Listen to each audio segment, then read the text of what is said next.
Hi friends, నమస్తే. So ఇదివరకు వీడియోలో మనం సర్వనామ్ చెప్పుకున్నాం కదా, హిందీలో ప్రణవ్. సో అందులో సర్వనామ్కే బేద్ చే హై. సో అవి 6.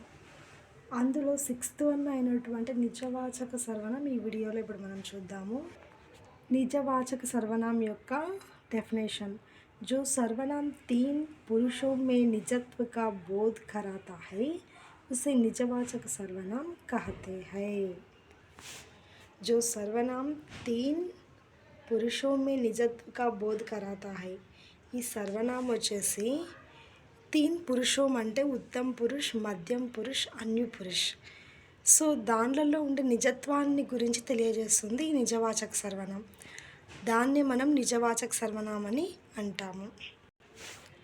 ఈ నిజవాచక సర్వనామం వచ్చేసి కర్త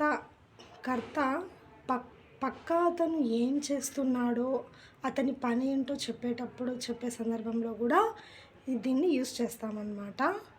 అంటే నేను వేరే వాళ్ళ గురించి తాను తన పని చేసుకుంటున్నాడు అని ఇలా చెప్పే సందర్భంలో నిజత్వం అన్నమాట. అక్కడ ఖచ్చితత్వం అనేది ఉంటుంది. సో ఆ సందర్భంలో ఈ నిజవాచక సర్వనామాన్ని ఉపయోగిస్తాము. ఎగ్జాంపుల్స్ జైసే ఆప్, అప్నే ఆప్, खुद, निज, स्वतः, स्वयं.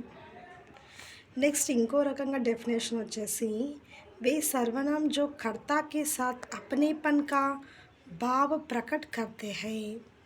वे सर्वनाम जो कर्ता के साथ अपनेपन का भाव అంటే కర్తతో పాటు అతను చేసే భావాన్ని, ప్రకటనను కూడా వ్యక్తపరుస్తుందన్నమాట, తెలియజేస్తుంది.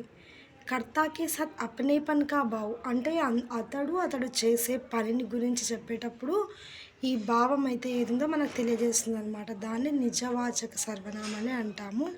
ఇది పూర్తిగా అర్థం కావాలి అంటే మనం ఖచ్చితంగా ఎగ్జాంపుల్స్ చూస్తే ఇది పూర్తిగా అర్థమవుతుంది. ఓకేనా ఫ్రెండ్స్? సో ఎగ్జాంపుల్స్ గుర్తుపెట్టుకోండి. ఆప్, అప్నే ఆప్, ఖుద్, నిజ్, స్వతః, స్వయం. ఈ వీడియో మీకు నచ్చినట్లయితే లైక్ చేయండి, షేర్ చేయండి. కొత్తగా చూసే వాళ్ళు సబ్స్క్రైబ్ కూడా చేసుకోండి. Thank you so much.